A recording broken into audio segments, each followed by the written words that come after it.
If you're thinking about becoming a real estate agent or you just got your license, then keep watching. My name is Isabelle Nguyen and I'm a local realtor here in Vancouver, BC. I'm currently on my second year and there's definitely a few things that I wish I knew before becoming a realtor. Before we get started, make sure to subscribe down below to see more realtor content, Vancouver property tours, and neighborhood tours. The first thing you need to know is that you will be your own boss.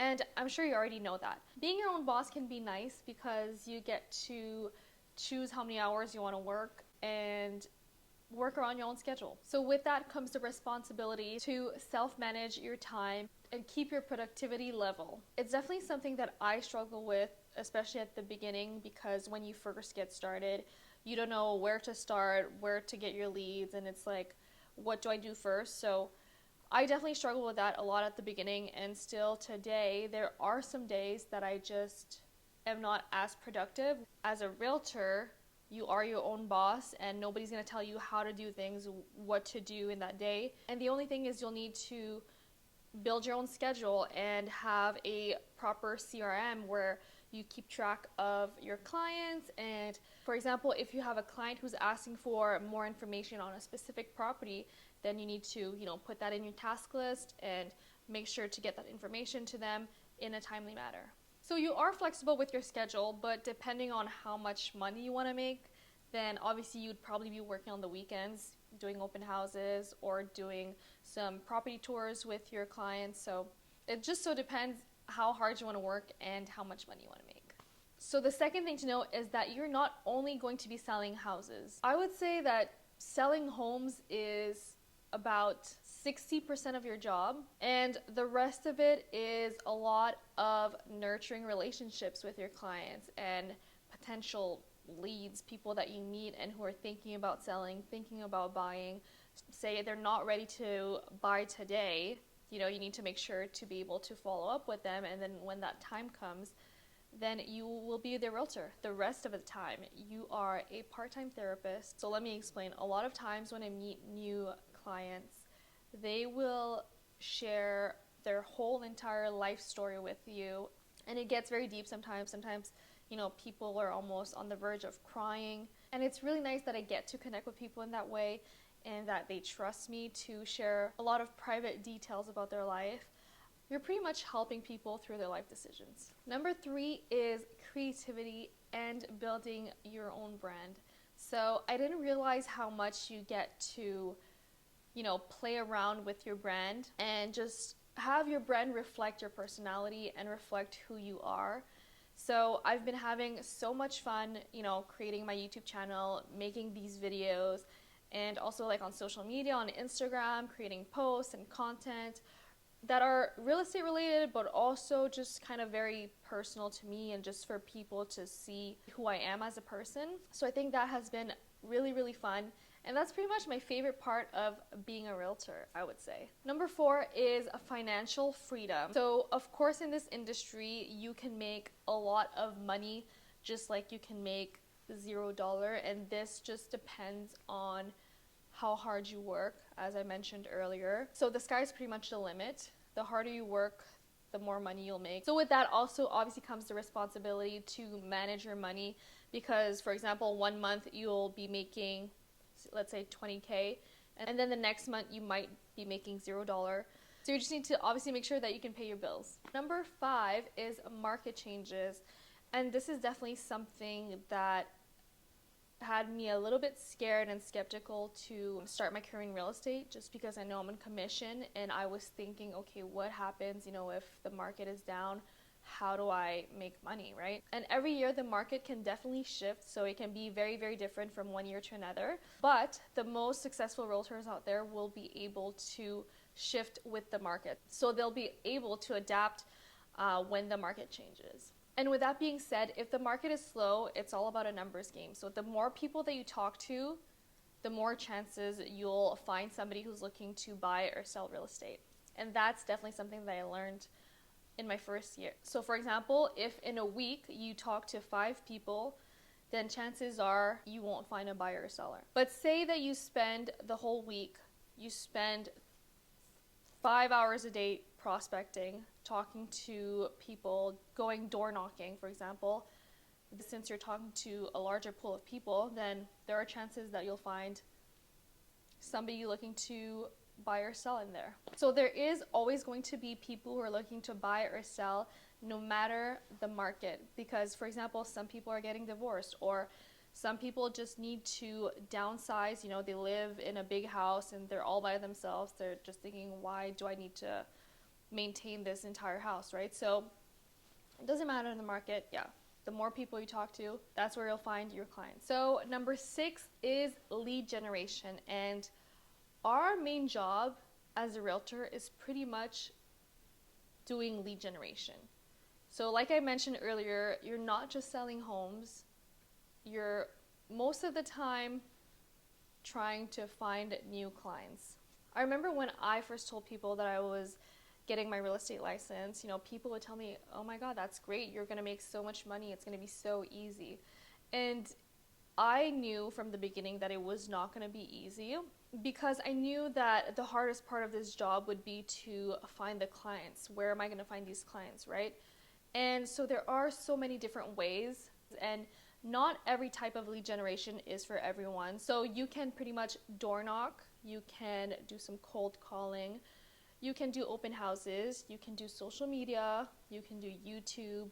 There's so many different ways. And for me personally, I'm not keeping my lead generation to one source only. So I do door knocking, I do open houses. I also post some things on Facebook groups, such as I have these Vietnamese Vancouver communities on Facebook that I joined, and I'm just posting stuff about real estate on there. And then I'm also doing YouTube and Instagram. I've tried cold calling for a few days, and I feel like I didn't get that many contacts from it. A lot of people are not answering their home lines, or they just pick up and it's so easy to hang up.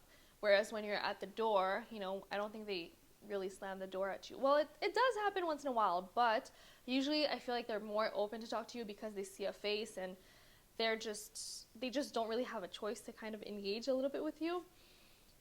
So yeah, cold calling is just not for me. Number 7 is the emotions. So the emotions that you go through when you meet new clients, or you have, current clients, and if anything goes bad. For me personally, when something goes bad with my client, I kind of kick myself for it. Also, another thing is you will have a lot of people talking negatively about the real estate market, or just real estate in general. So for example, one day I went door knocking, and I knocked on this lady's house, and she just opened the door. She's like, are you trying to sell me something? I'm not interested, and I'm not happy because you guys are trying to develop our neighborhood. And I'm just like, I didn't say anything to her. I was like, okay, thank you. But in my head, I'm just like, I'm not making the rules here. I'm not the government. I don't have any decision making on this whole development of her neighborhood. So that happens, where people just have a really bad image of realtors, and you get a lot of negative comments and things like that. I've had comments. I posted one time. I posted a video. I don't remember what it was about, but it was something on real estate, Vancouver real estate, and I received so much hate on that video, which I don't take personally that much, because they would say okay, go back to your country, or things like that, and I'm just like, well, I'm born and raised in Canada, so I am in my country. But so it's things like that happens. It gets negative sometimes, and sometimes I just don't know what to say when people come back with some negative feedback. It's not even about my personal service that I'm giving to them that they're giving me bad feedback on. It's really about, Vancouver's so expensive and this and that. So there's nothing that I can really do, but yeah, sometimes it gets to me. So number 8 is choosing a team, and I want to share my personal experience. So when I first joined real estate, I wanted to join a team, and I was introduced to this team lead. And so, it sounded very promising. They told me, I'm here to help you, this and that, you're going to get so much support. And then I joined the team, and the team lead, who is he's very successful, but he's just not available to help the realtors in his team. because he has his own things going on. So I think personally the mistake that I made there is that I should have, first of all, talked to other teams as well, just to see what are my options out there. And the second thing that I should have done is talk to the team members in that team and see the history of that team. If there's a high turnover rate, if people are joining the team and leaving very quickly, it's kind of a red flag, right? And also you need to know that you are the one choosing the team and not the other way around. So usually you're the one who's going to the teams and seeing what fits you best. And the teams usually will accept you unless they have too many team members within it that they don't want to accept new realtors. So yeah, usually they will open their arms to you and they'll say, join our team, you know? So make sure to make the right decision. Make sure to talk to the team members and talk to other realtors, see if there's any other teams that they know that you should join, and yeah, you'll be fine. And actually, if you end up joining a team and you don't feel like it's the right fit, then you can definitely just leave the team. Usually you don't really sign any contracts or you don't need to give any notice to leave a team. You can just leave it. Yeah, it's really not that deep. Number 9 is that every day can be different. So in a day you could be door knocking, you could be creating CMA, so comparative market analysis. You can be going on listing presentations, you can be working on your social media, you can be working on YouTube videos. So what's cool about this job is that every day looks a bit different. You don't really get bored of what you're doing. So that's also part of why I love this job. And finally, number 10 is collaboration with the other realtors in the industry. So to be honest, not all realtors are assholes. So when I first joined real estate, I was thinking, okay, there's so many realtors here in Vancouver. There's so much competition, you know, so it's gonna be so hard. But I was lucky enough to join an agency that is called eXp Realty, and this agency is definitely all about collaboration. And we actually have, you know, a whole group chat where everybody can ask questions and people are super nice, super responsive. So for example, say that I need a lawyer that speaks Vietnamese. I can just shoot it in the group. Hey, does anybody know a Vietnamese speaking lawyer? Somebody will respond to me with a contact. So I think that's really cool. So I feel very grateful that I joined the right agency. Speaking of agencies, if you are a new agent or are looking to join real estate, then feel free to reach out to me in the comments or shoot me an email, and I would love to chat with you about the different agencies out there. So not only within my agency, but also just realtors in general. I'm not going to speak for every city in every country, but in Vancouver, I feel that realtors are very open to talk to you and collaborate with you. So for example, I've had to list a property on the market and I was trying to figure out the right price for that property, and I saw, you know, a few realtors have their properties sold around that area, around that same neighborhood.